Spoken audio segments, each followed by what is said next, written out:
Washington, it was a showdown 25 years in the making, with the world itching to finally get a look at classified Kennedy assassination files, and the deadline for their release just hours away. Intelligence officials were still angling for a way to keep their secrets. President Donald Trump, the one man able to block the release, did not appreciate their persistence. He did not intend to make this easy.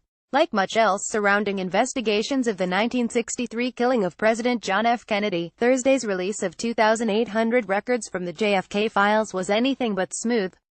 It came together only at the last minute, with White House lawyers still fielding lateralizing requests for additional redactions in the morning, and an irritated Trump continuing to resist signing off on the request, according to an account by two White House officials.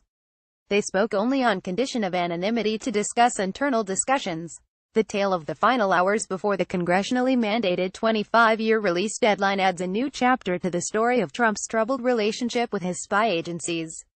He again flashed his skepticism and unpredictability in dealing with agencies long accustomed to a level of deference. Intelligence officials, meanwhile, were again left scratching their heads about a president whose impulses they cannot predict. And those officials had their own story to tell, some rejecting the notion they were slow to act on Trump's expectations for the documents. The CIA began work months ago to get its remaining assassination-related documents ready for release on Thursday, according to a person familiar with the process. The person, who was not authorized publicly to discuss the process and spoke only on condition of anonymity, said the goal was to have all the agency's documents ready to be released in full or with national security redactions before the deadline.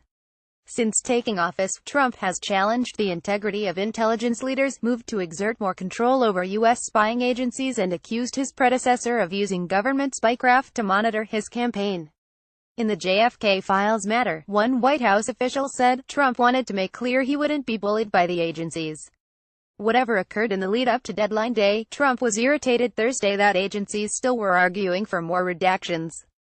The president earlier in the week had tweeted to tease the release of the documents, heightening the sense of drama on a subject that has sparked the imaginations of conspiracy theorists for decades.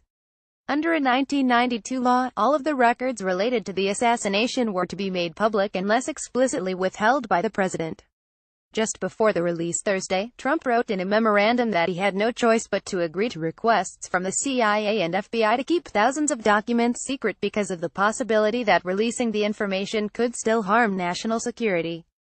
Two aides said Trump was upset by what he perceived to be overly broad secrecy requests, adding that the agencies had been explicitly warned about his expectation that redactions be kept to a minimum. The president and White House have been very clear with all agencies for weeks they must be transparent and disclose all information possible, White House Principal Deputy Press Secretary Rod Shaw said Friday. Late last week, Trump received his first official briefing on the release in an Oval Office meeting that included Chief of Staff John Kelly, White House counsel Don McGahn, and National Security Council legal advisor John Eisenberg. Trump made it clear he was unsatisfied with the pace of declassification. Trump's tweets, an official said, were meant as a signal to the intelligence community to take seriously his threats to release the documents in their entirety. According to White House officials, Trump accepted that some of the records contained references to sensitive sources and methods used by the intelligence community and law enforcement, and that declassification could harm American foreign policy interests. But after having the scope of the redactions presented to him, Trump told aides he did not believe them to be in the spirit of the law.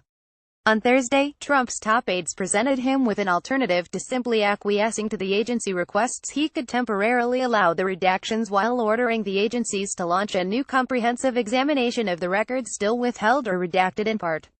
Trump accepted the suggestion, ordering that agencies be extremely circumspect about keeping the remaining documents secret at the end of the 180-day assessment.